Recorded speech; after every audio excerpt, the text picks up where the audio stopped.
My name is Renilda, and I'm a Christian. Since a long time, I've been having conflicts with myself. The questions that I would like to ask today are mostly like maybe assumptions or like things what I've been influenced from people. Like my first question, it's about pig. Uh, Basically, I would like to know what exactly is the meaning of haram. Like, is for a religion like Islam, it won't accuse anyone of being wrong, yeah?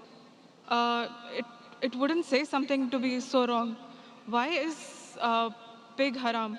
Because I had attended a Christian convention, and over there it was told, like there was this priest who was saying that why is pork haram in Islam?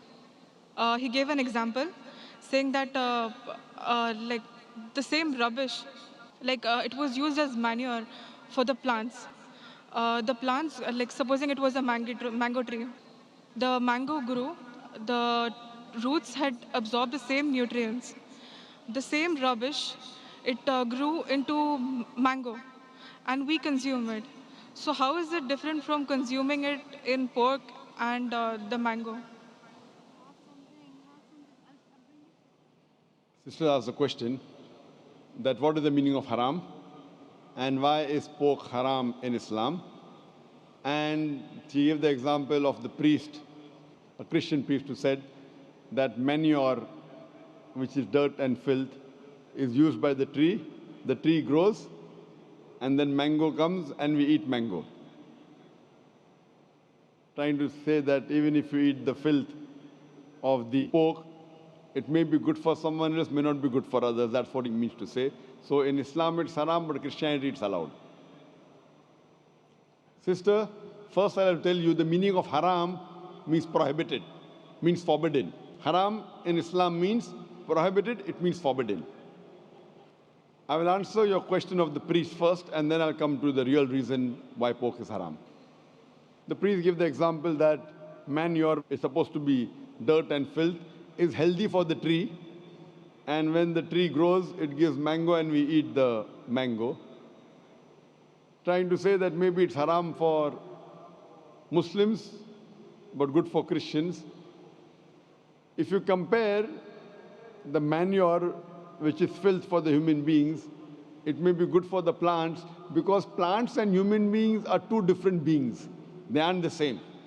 They are different. But in Islam and Christianity, the human beings are the same. We may follow different religions, but what is good for one human being as a general thing is good for the other human being, unless he has certain problems.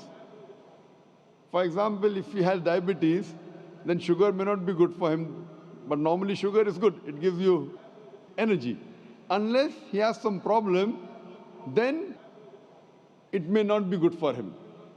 But as far as general human beings are concerned, the rule for all the human beings, what is good and bad, is the same. So you can't give the example of manure is good for some and not good for other. What we have to see, we have to go to the guide. What does the guide tell us? And we'll try and analyze what does the guide tell us. The guide in Christianity, it is the Bible. The guide in Islam is the Quran. When we read the Quran, there are no less than 4 different places where the Quran says pork is prohibited. Allah says in the Quran in Surah Baqarah chapter 2 verse 173, in Surah Ma'idah chapter number 5 verse number 3, in Surah Anam chapter number 6 verse number 145, and Surah Nahl chapter number 16 verse number 115, Hurrimat alaykumul maytutu waddamu walamun khinzir, wama uhilla li ghayril bi. Forbidden for you for food are dead meat, blood, the flesh of swine, and any food on which any name besides Allah's name is taken. So your Quran says in no less than 4 different places that eating the flesh of pig, pork, is prohibited. Similarly, if you read the Bible in no less than 3 different places says pork is prohibited. Bible says in the book of Leviticus, chapter number 11, verse number 7 and 8, that thou shalt not eat the flesh of swine, nor touch its carcass. It's unclean for you. A similar message is given in the book of Deuteronomy, chapter number 14, verse number 8. Though the swine has cloven foot and it chews not the cud, it is unclean for you. Similarly, it's mentioned in the book of Isaiah, chapter number 65, verse number 2 to 5, that you should not have the flesh of swine. So Bible says in no less than 3 different places that you should not have the flesh of swine. And Jesus Christ, peace be upon him, said in the Gospel of Matthew, chapter number 5, verse number 17 to 20, that think not that I have come to destroy the law of the prophets. I have come not to destroy but to fulfill. For anyone who breaks one of the least commandments shall be called least in the kingdom of heaven. That means if you break one law, one jot or tittle from the Old Testament, you shall not enter Jannah. So as a Christian, if you believe in the Bible, then eating pork is prohibited for you, is forbidden for you, is haram for you. If you are a Muslim, if you believe in the Quran, it is prohibited. If you do not believe in the Bible or do not believe in the Quran, let's analyze what does today's reason and logic and science say about pork. Today's science tells us that if you have the flesh of swine, there are chances that you may have no less than 70 different diseases. You can have pinworm, you can have roundworm.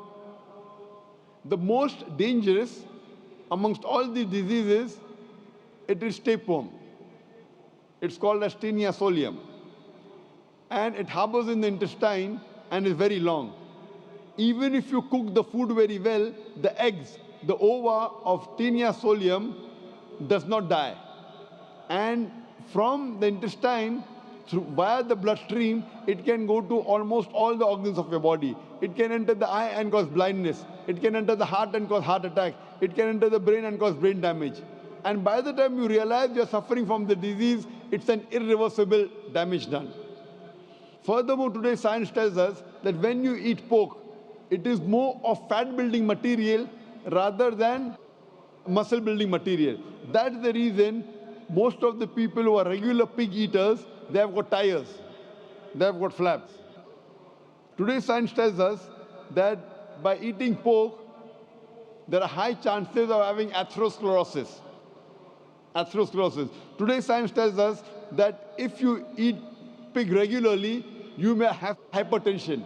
That's the reason more than 50% of the Americans today, they're suffering from hypertension because most of them are pig eaters. Today science tells us that one of the most filthiest animal on the face of the earth is the pig. Wherever you find dirt and filth, you'll find the pig there. Today science also tells us that pig is one of the most shameless animal on the face of the earth. Pig today is one of the most shameless animal on the face of the earth. It enjoys seeing its spouse, seeing its mate have sex with his friend. In the Western countries, we have dance parties. After dance parties, we are swapping of wives. You sleep with my wife, I sleep with your wife. Do you think it's modest? And there is a scientific thing that you eat pig and you behave like pig.